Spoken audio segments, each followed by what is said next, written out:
Well, we've just poured ourselves a drink, well deserved. Yeah, just want to put this out there. This channel is not a gardening channel. It's not a Volkswagen channel. It's not a holiday channel. It's a family channel. It's what we do every day, 52 weeks of the year. So some weeks it could be gardening, some weeks we could be on holiday, it could be a restaurant review, it could be walking Donald the dog, it could be anything. That's just what we do. So we'd like you to get on board, be part of the community, be part of our family, and enjoy what we do. We're not professionals of anything by any stretch of the imagination. Maybe sampling alcohol every now and again, we're good at that, aren't we? Yeah.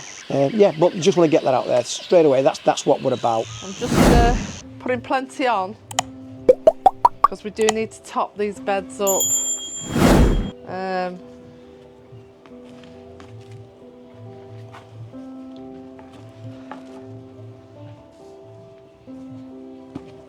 we go. Plenty on.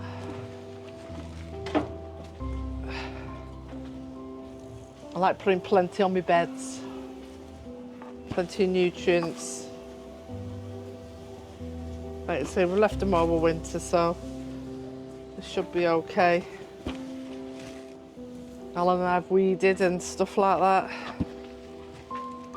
So use I've got another bucket of this, so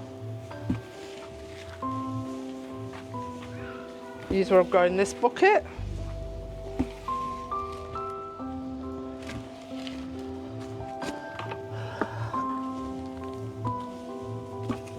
That'll be all right, that, because it'll just once you rake it in, it'll be fine. Yeah, yeah. Right, so that's the bloodfish and bone on. Yeah. And Michelle will get to planting next.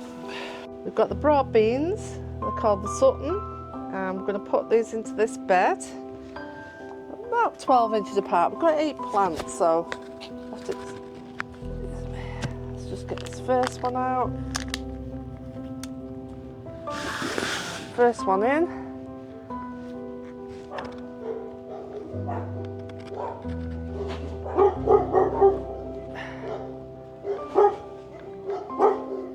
There you go. Right, so we're planting 2 rows of 4, 12 inches apart in this bed. The next bed is the cauliflower and it's F1 Amandine. Very different. I've not done this one before, so I've done cauliflowers before, but not done this one. So again, I'm going to plant 4 on each side in 2 rows. Similar to the broad beans. So that's the first one planted. Get the second one in. Okay. Just get that there. There we go. Just like that, easy. Nice and easy. Oh, we've got broccoli in this bed. The purple sprouting, and I'll probably find that the whitefly or whatever, or the insects don't tend to like the purple. So same again, I'm going to be planting about 12 inches apart, and they do grow to quite wide and everything else. However,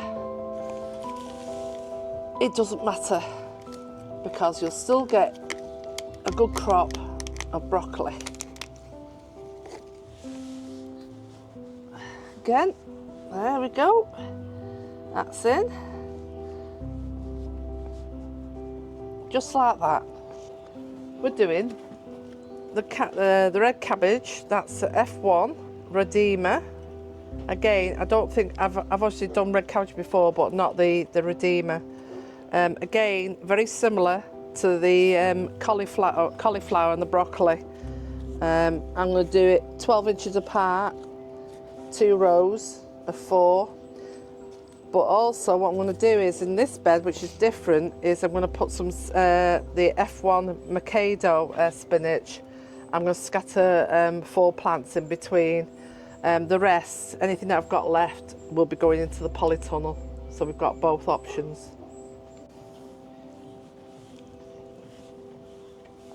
Right, that's the first one in.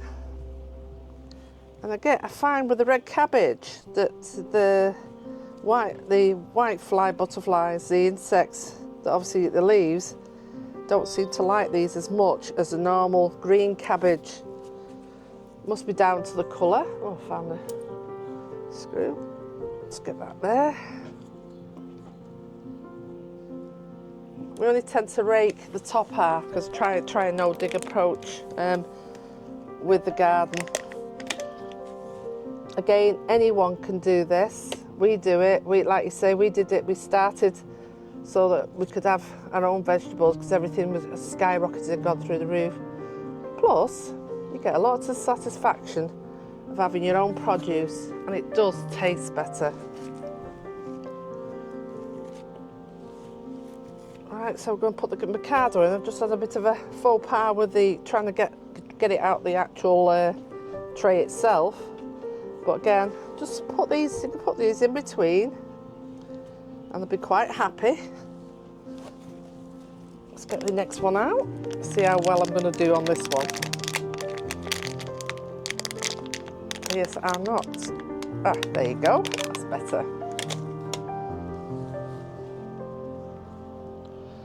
Another one here.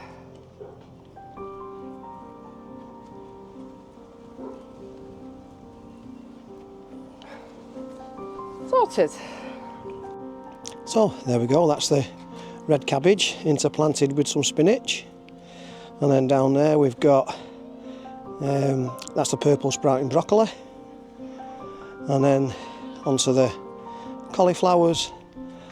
And then up there is Michelle bending over with the broad beans at the bottom end. On this side now, on this shed here, on this bed, Michelle's going to transplant the grapevine into the corner down there, and I've just stuck this recycled a bit of trellising that we had. I stuck that up front at Fred, and that'll be for it's for the climbing beans, isn't it, Michelle? Yeah. Climbing beans and some French climbing beans. So we'll grow them up there when Michelle's planted them, and that's another little job done. There you go, Michelle's just planted up the French climbing beans and the runner beans there.